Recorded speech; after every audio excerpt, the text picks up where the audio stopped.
We are what we love or hate. I'm making a video after a short absence. I'm not gone. I'm still here, and I put up a couple of my paintings. One is the greatest lie ever produced in the history of the epic history of lying, the moon hoax, astronauts going to the moon. What a joke that is. You can't get through the Van Allen belt. Just check it out. You can't get through there, but they keep telling us this lie. And the other one is the greatest epic denial of value and importance of a person, someone we call Vincent van Gogh, his sunflowers. And I made a large painting, my version of Vincent van Gogh painting the sunflowers. You'd have to see it close up. You can't really figure out what it is.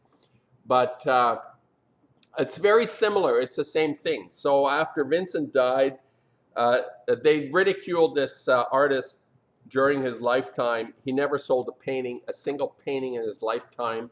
And in the same way, how the idea that we have evolved in our humanity to be able to use what is called technology. Another lie, technology is destroying what it is that we have, the biology. The biology that we have is being destroyed by the ruse, the idea that progress is tied to stuff and things that we can manipulate. The manipulators have taken the field. We are being manipulated from left to right, from our spirit to the stuff that they say we need, from iPods to iPads to cars and whatever it is that you want to associate with technology. And the spirit is the Van Gogh feeling of having an insight into the meaning of the universe through an expression that you do on a canvas. And it's, you know, give me a canvas any day to a Fukushima plant. I would choose a canvas any day to the progress that is called Fukushima. And what I'd like to call this video is, we are what we love or what we hate. And I think we are now, unfortunately, exiting existence on the premise of hate. And Fukushima is the quintessential hate. The quintessential hate is the destruction of all life on this planet in the guise of progress, what we call progress. And progress is something that people, I talk to people, I relate to them, and people actually still have this incredible attachment to something that doesn't work. We're fooled to believe that it works, but it doesn't work.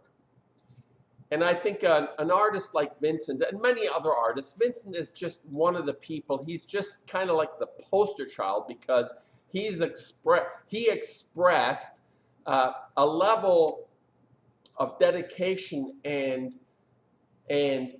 insight. I mean, the guy had insight. The way he actually produced his work was so revolutionary from the point of view of making something.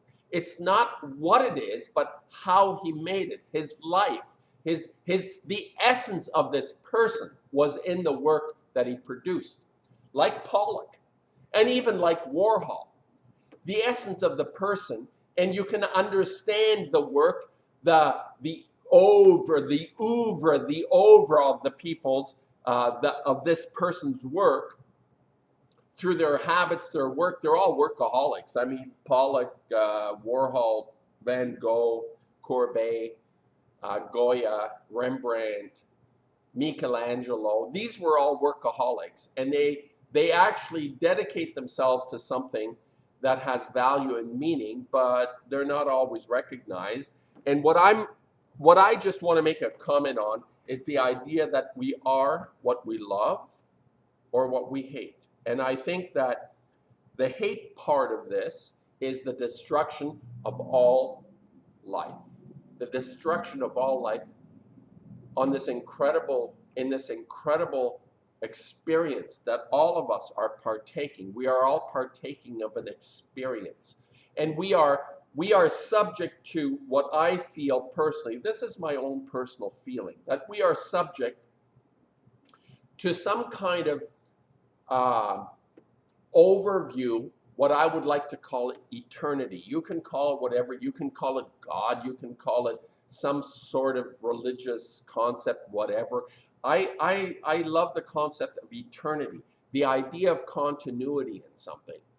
And if we side with the love, with the feeling that what I prefer to actually call the caring, we become that who we are through that feeling of either love or a hate. And it may, sometimes it even appears that you're a perfectly normal person because you're functioning within a society that accepts certain norms. What I call conformity. Conformity, the norms of society, may actually fool us into behaving and believing and thinking of ourselves in a certain way that's really not natural to us. It's not natural to us. And we become that which we believe, whether it's the love or the hate. And the hate, as far as I'm concerned now, technology is a supreme expression of hate based on what this society believes to be the epitome of evolution. Bill Gates and his new breeder reactors. Bill Gates wants a nuclear reactor in every single household, a mini nuclear reactor, or in every single community should have a breeder reactor that Bill Gates, this reptile who is producing enormous amounts of wealth on the back of the lies and hate. That's what he is. And Vincent, of course, if you can only buy a Van Gogh if you're a billionaire these days. You cannot buy a Van Gogh. You can buy my painting. Yes, you can. And my painting has nothing to do with Vincent from the point of view the way I make my paintings. But the point I'm trying to make is that we can side. Which side do we choose? Where do we choose? Where do you stand? Where do you stand? Where do you stand? You have to look at yourself where you stand.